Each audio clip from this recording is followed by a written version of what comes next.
Friday arrived, and as an invited visitor walking through West Point, it was everything beautiful about life converging with utter starkness, one of the most jam-packed neighborhoods on our planet. There was not an inch of space for a facade there. Every emotion, every fight, and every celebration was exposed, raw and out in the open for all to see, a non-stop display of the best and worst parts of our shared humanity. Rusty wheelbarrows of handmade soap, used underwear, and every other imaginable item for sale are pushed by men, women, and children of all ages trying to earn their daily bread. A young boy yelled, "Give me money," from a wooden table where he sold phone credits and exchanged Liberian and US dollars. Fast, upbeat West African music blasted a fun, popular song. "You are my screensaver" were the lines to the chorus. The endless spices that were for sale on the makeshift open-air market tables gloriously filled my senses until we moved past them to the areas where raw carcasses of unidentifiable animals, otherwise called bushmeat, hung by their feet as market women shooed away hordes of flies with their brooms they had assembled by tying up a bunch of hay with rope. Young teenage thugs, hyped up on heroin, broke out into a full-on fistfight in what I'd come to learn was a brothel. The women standing around looked sick and emaciated, their eyebrows drawn onto their face unevenly, their eyes glazed over, resigned to their fate as sex workers. They smiled at me, saying, "White woman, come here." A naked toddler ran by, laughing with his arms outstretched in the air, so carefree as he danced under the great open sky just as it began to rain. The puddles which formed became his playground. A great-great-great-grandmother who counted her age by the different moons invited me to sit with her to enjoy a bowl of rice. I did, and our fingers were stained bright orange from the color of palm oil as we fed ourselves from the same plastic bowl with our hands. Nearby, a marriage celebration replete with laughter, love, and long patches of brightly colored mixed-matched African lapa material created an aisle for the bride to walk down. A pastor's muffled voice welcomed a gathering crowd with a shoddy sound system powered by a loud, rumbling generator behind him. The fixer and I walked shoulder to shoulder through the maze of pathways created by the impermanent, colorful tin shacks until we came upon one of the few open spaces in West Point. Crew Beach was lined by shanties on three sides, and there were many multicolored hand-painted fishing boats turned upside down as makeshift benches on the ocean front. These boats were used daily in the wee hours of the morning by the fishermen that made up much of West Point's population.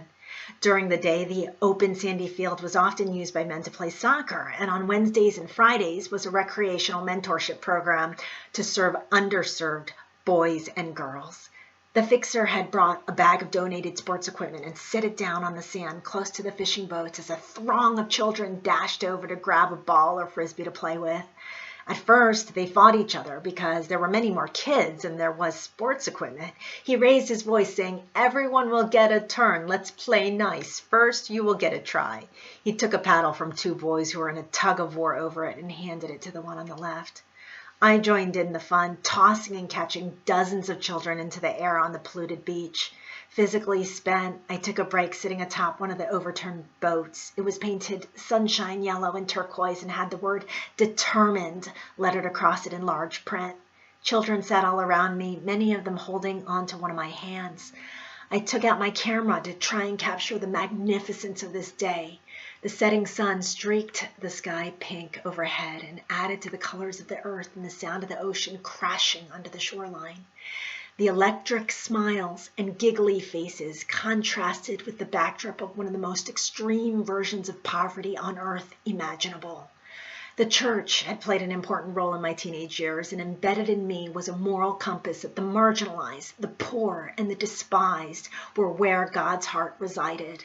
I wanted to serve the poorest among the poor, and there we were playing tag on the beach, smack in the middle of it all. Suddenly, an 11-year-old girl jumped in front of my camera. Flash me," she said, which was the Liberian way of saying, "Take my picture."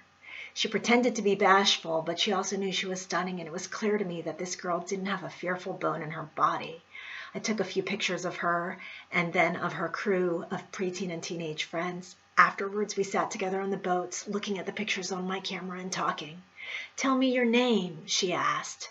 As our conversation went on, she played with my hair, trying to braid it and joked that it was too slippery for the small braids to hold. By then it was getting dark and it was time to go. The fixer escorted me to the only road in West Point where I could pick up a motorcycle taxi, my favorite way to travel around Monrovia and also the quickest.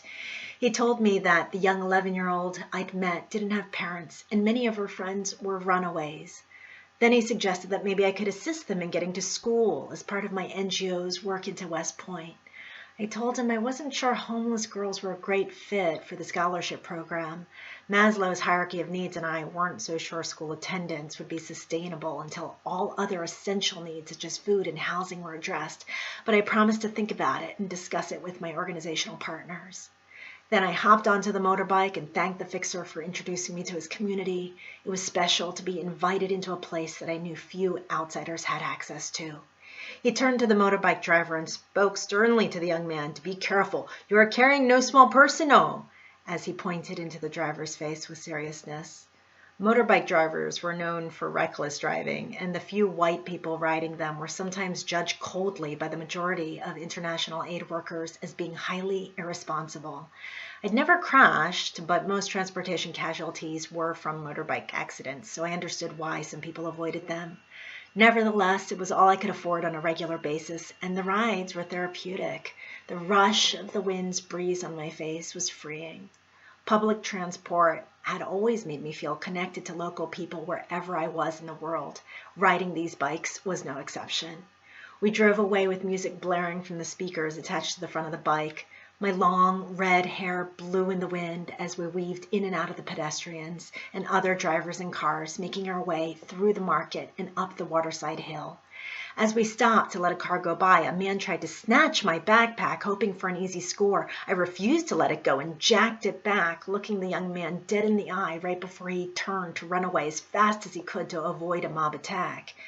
My driver zoomed up the hill and carried me home to the apartment where one of my new expat friends were allowing me to stay for the duration of the summer. Now that I was out of the slum, I didn't have to hold back my broken heart. As I held onto the back of the driver, I was alone with my tears, the wind wisping them away. The desperation I witnessed people living in alongside trash, flies, cockroaches, rats, and eternal dampness within the small confines of their makeshift homes was heart-wrenchingly painful to acknowledge, but nothing was worse than a homeless child. The extreme poverty was a punch to my gut. Back in my room, the room that was my crash pad, I put my face onto the pillow and bawled my eyes out until the pillow was soaked and I had no more energy left. Mercifully, my body fell into a deep sleep.